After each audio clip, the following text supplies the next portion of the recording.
আসসালামু আলাইকুম, welcome to my YouTube channel. সবাই কেমন আছেন? আলহামদুলিল্লাহ, আপনারা তো আমরা সবাই ভালো আছি।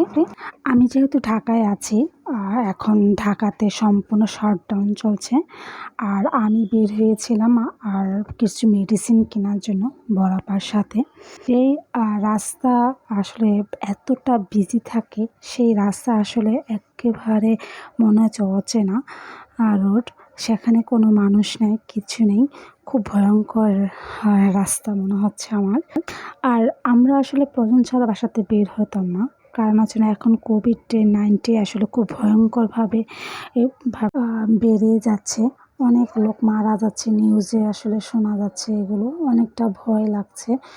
আর সবাই সাবধানে থাকবেন, আর প্রয়োজন ছাড়া বাসাতে বের হওয়া কোনো দরকার নাই, কারণ আমরা বের হয়েছি তাও মানে মেডিসিনের জন্য। আমরা যদি সতর্কতা হই, তাহলে হয়তো বা আমরা কোভিড-19কে আমরা আসলে নিতে পারবো। কারণ এমনভাবে মানে রোগী হচ্ছে হসপিটালে, এতটা বিজি দেখাচ্ছে। আসলে আমরা নিজেরাই কিন্তু নিজেদেরকে কন্ট্রোল করতে পারি। আমরা যদি বাসাতে বের না হই, হয়তো বা আমরা এত অসুস্থ হব না। আর প্রয়োজন ছাড়া আসলে বের না হওয়াটাই ভালো। আ খুব খারাপ লাগছে। আসলে জানি না কতদিন এভাবে শাটডাউন বন্ধ থাকবে।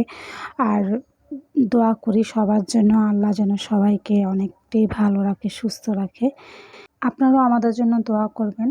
আর যেহেতু আমরা বাসা চেঞ্জ করবো ভাবছি এই লকডাউনে, জানি না কতটুকু কী করতে পারবো। আর ঈদও সামনে চলে আসছে। আর সব কিছু মিলিয়ে মানে মানে বুঝাতে পারবো না যে কী হযবরের ভিতরে আছি আমরা। তারপরও চলতে হবে। লাইফ তো আর বসে থাকবে না। তারপরেও চলতে হবে। সবাই সেফলিভাবে থাকবেন, ভালো থাকবেন।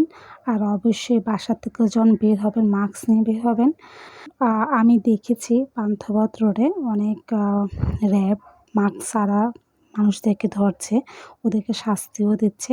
অনেকটা খারাপ লেগেছে আমার। আর ভালো থাকবেন সবাই। আল্লাহ হাফেজ।